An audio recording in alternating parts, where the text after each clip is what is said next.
A new high-tech office building is open to welcome startups and established companies like Google and Microsoft. But there's one key thing about the technology of the building, and that is that people who work here can be chipped to gain entry to the building and various services. I've just been chipped myself.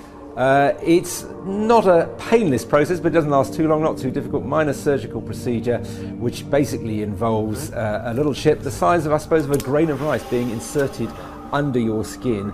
And you can then go off and have it programmed and then do various things inside the building. Let's go and have a look. And here's Hannah Schobler, who is in charge of this whole chipping operation in this building. Now, you've been chipped yourself. Where's your chip? Yeah, I have a chip right here, which I use to access the entire office. So let's see if we can get into this particular. This is how I do it. Okay. No need for passcodes. And we're in. So, what else can you use this for? Is it just for gaining entry to doors? Because that would seem a fairly simple thing. Absolutely not. I mean, with this technology, I interact with all kinds of devices all around us. It can be normally my smartphone. I unlock my smartphone, my computer, I unlock my bike. All kinds of things that are now part of the greater connected Internet of Things. But inside this building, you'll be able to do what else? What other thing will you be able to do? Oh, I open the front door, I open various office rooms, I open the copy machine so that I can log into it. So you can print just by putting your hand against the printer? Exactly. So it's instead of having some clumsy device in my pocket, I just put my hand on the reader. If we help show people that this is really not that complicated, it's making our lives easier, I think people will actually welcome this tool to make their lives easier.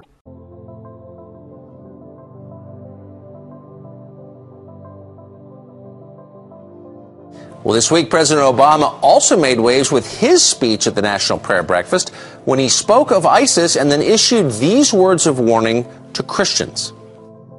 Unless we get on our high horse and think this is unique to some other place, remember that during the Crusades and the Inquisition, people committed terrible deeds in the name of Christ.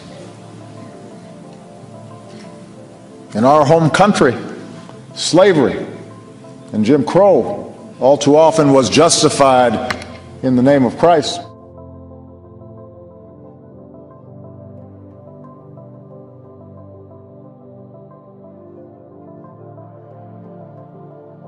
And when I finally came to, or woke up, I realized that that wreck had knocked me conscious. It scared the hell out of me. And I mean that literally. I realized I could have been killed that day. What if I'd have lost my life right there that day at Daytona? What would I have done? Would I have gone to heaven or would I have gone to hell? I thought I was a pretty good guy, but folks, let me tell you something. Good guys go to hell. If you don't know Jesus Christ as your Lord and Savior, you're just a pretty good guy or a pretty good gal, you're going to go to hell. It was a wake-up call. It literally knocked me conscious. Look out, the mutants are coming to the Florida Keys. Mutant mosquitoes, millions of them. At least that's the plan being considered by federal health officials to head off two deadly mosquito-borne diseases. A British company hopes to prove its genetically modified insects can kill off most of the mosquito population on the island of Key Haven. At this moment in our civilization, we can create cybernetic individuals who, in just a few short years, will be completely indistinguishable from us. I believe mind clones will be humanity's biggest invention. The market opportunity is limitless. Are you a real person? I am as real as you are. How would you explain what a mind clone is? Mind clone is a digital copy of your mind outside of your body. Welcome to the world's first artificially intelligent operating system. If you're thinking this sounds like something out of a movie, you're right. Remember the movie Her? Please wait as your operating system is initiated. After decades of research and development, medical scientists have announced that nano-robots capable of isolating and eliminating cancer cells could soon be ready for human testing. It's a new way to have a baby. Britain has become the first country in the world to approve a controversial treatment known as three-parent IVF. It allows couples to make a baby with DNA from 3 different people. British lawmakers said yes to creating babies using DNA from 3 people. This would be the first time that we would intentionally manipulate the human genome. It's something that governments around the world have agreed for the last 20 years that we shouldn't do. Good morning, Dr. McConnell. Good morning, James. This whole process started with the Lazarus serum. The goal here is simple, to bring someone back from the dead. There are all these questions surrounding the morality of bringing someone back from the dead and playing God. You are playing God with a bunch of dead animals. If we're going to be asking big questions, we have to be ready for the answers. Did you know that Microsoft is working on something called HoloLens? It's another headset. And into the real world, you'll feel like a god.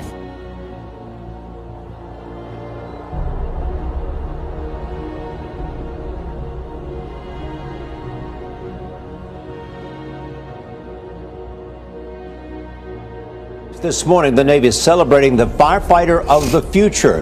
The machine is called Sapphire. The robot weighs 143 pounds and stands about 6 feet tall. It is described as having a superhuman range of emotion.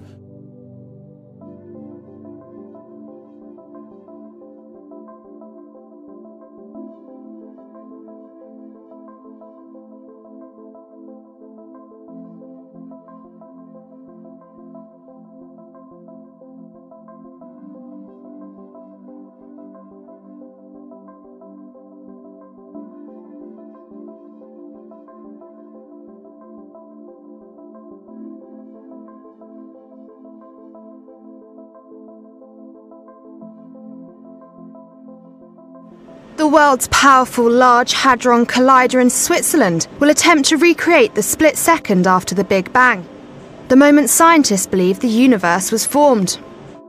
Stretching for 27 kilometers, 100 meters underground, the Large Hadron Collider is built in a circular tunnel beneath the Swiss-French border.